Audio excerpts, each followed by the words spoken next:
Au petit matin, les chevaliers et leurs protégés se remirent en route. Wellan savait qu'il devait longer la rivière Amimil au centre du royaume d'Opale pour atteindre le château du roi Nathan. C'était un pays boisé constamment balayé par un vent frais. Le gibier y abondait. Le château n'était plus très loin. Ils pouvaient déjà apercevoir ses tours au-delà d'une immense forêt de conifères. Ils y obliquèrent sur un chemin de terre qui semblait conduire directement au château et furent aussitôt interceptés par une troupe de soldats armés jusqu'aux dents.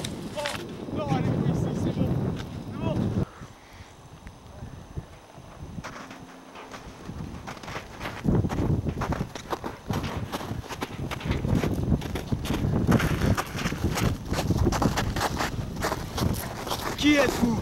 Que faites-vous sur les terres du roi d'Opale? Nous sommes des chevaliers d'émeraude et nous désirons que le roi nous accorde une audience. Nous avons reçu l'ordre de laisser passer personne. Ce que nous avons à dire au roi Nathan relève de la plus haute importance. Accepteriez-vous de lui porter un message de notre part? Je suis un soldat et non un messager. Dans ce cas, vous comprendrez que votre roi doit sans plus tarder être mis au courant de la guerre qui se prépare. Mais comme vous semblez capable de repérer l'ennemi vous-même et avant qu'il ne soit trop tard.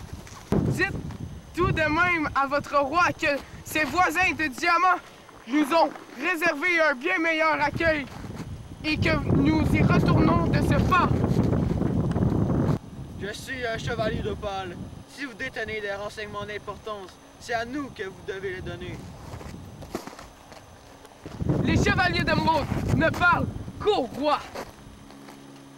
Le roi n'accorde audience qu'aux guerriers de valeur, non aux mauviettes qui aiment parader en cuirasse décorée de pierres précieuses. Nous n'avons rien à prouver à qui que ce soit. Dans ce royaume, seuls les vrais hommes ont le droit de parole. Si vous voulez voir le roi, il faudra qu'un de vous m'affronte en combat singulier. Alors là, je déciderai si je vous conduis ou non au château. Dans ce cas, ça sera moi! Montrez-moi ce que vous avez dans les tripes, chevalier d'émeraude. Qu'attendez-vous pour venir vous battre?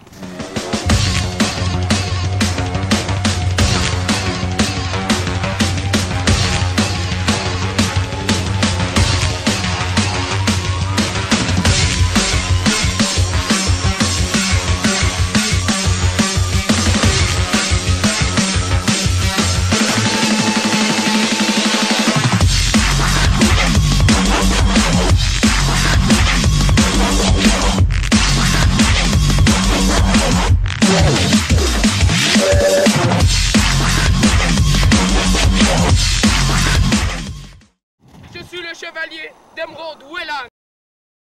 Je suis Cardé, le chef des soldats, et je vous mènerai au roi Nathan. Merci.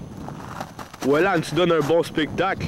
Plus tard, Santo expliquera à Cairns que contrairement à Wellan, il avait choisi de ne pas relever le défi des soldats du royaume de Perles, et l'enfant gardera cette importante leçon gravée à tout jamais dans sa mémoire.